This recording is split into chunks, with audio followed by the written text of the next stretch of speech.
இன்றே டவுன்லோட் செய்து உங்கள் ஃபேவரட் ஷோக்களை என்ஜாய் பண்ணுங்க. ஜனமா, என்னம்மா சிபியும் தமிழும் இப்படி இருக்காங்க? கொஞ்ச நாளைக்கு அப்படிதான் இருப்பாங்க. எல்லாம் போக போக சரியாயிடும். நீங்க சொல்றீங்க, ஆனா எனக்கு ரொம்ப கவலையா இருக்குமா. சிபியோட கோவத்தை விட தமிழோட அமைதிதாம்மா எனக்கு ரொம்ப பயமா இருக்கு. எதுவுமே சொல்ல மாட்டேங்குது. எப்ப பார்த்தாலும் அழுதுகிட்டே இருக்கு. ரொம்ப அமைதியா இருக்காமா. தமிழ் இதுக்கு முன்னாடி இந்த மாதிரி இருந்ததே இல்லம்மா. எனக்கு என்னமோ அவ ரொம்ப பலவீனமாயிட்டாளோன்னு தோணுது. பலகீனத்துல இருந்துதான் போராடுறதுக்கான குணமே ஆரம்பிக்கும் முத்து. சீக்கிரமே தமிழ் மாறுவா. பொதுவாவே பொம்பளை பிள்ளைங்களுக்கு நம்ம வீட்டுல என்ன சொல்லி கொடுக்கறோம்?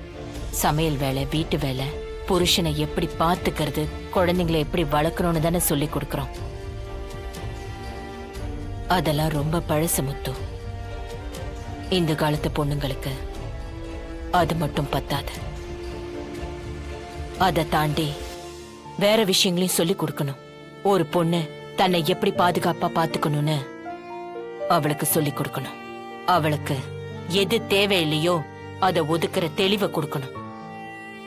கேள்வி கேட்கிற இடத்துல கேள்வி கேட்கணும். நோ சொல்ல வேண்டிய இடத்துல நோ சொல்லணும். ஆனா இங்க முக்காவாசி பெண்களுக்கு அதோட வரையறையே தெரியறதில்ல.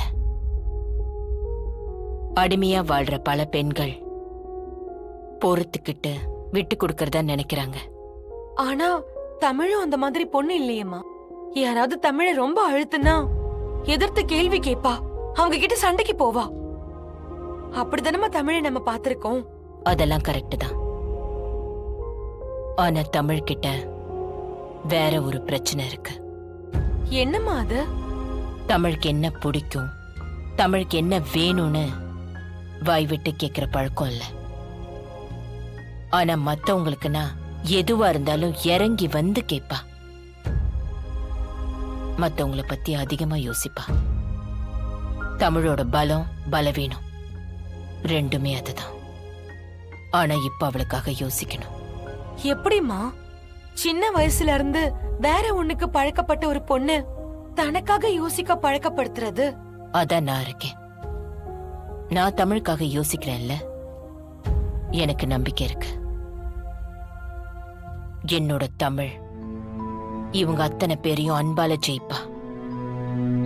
இவங்களா இப்படி சண்டை போட்டுக்கிட்டாங்கன்னு பொறாமப்படுற அளவுக்கு சிபியும் தமிழும் லவ் பண்ணுவாங்க, சேர்ந்து சந்தோஷமா வாழுவாங்க. அந்த நாள் ரொம்ப தூரம்லாம் இல்ல முத்து, சீக்கிரமே வரும். நீங்க சொல்றத கேக்கும் போது அது இப்பயே நடந்துடக்கூடாதுன்னு தோணுதுமா. எனக்கும் ஆசைதான். ஆனா காலம் நம்மளை காத்திருக்க சொல்லுது. தமிழ் மாறுவா, எல்லாத்தையும் மாத்துவா.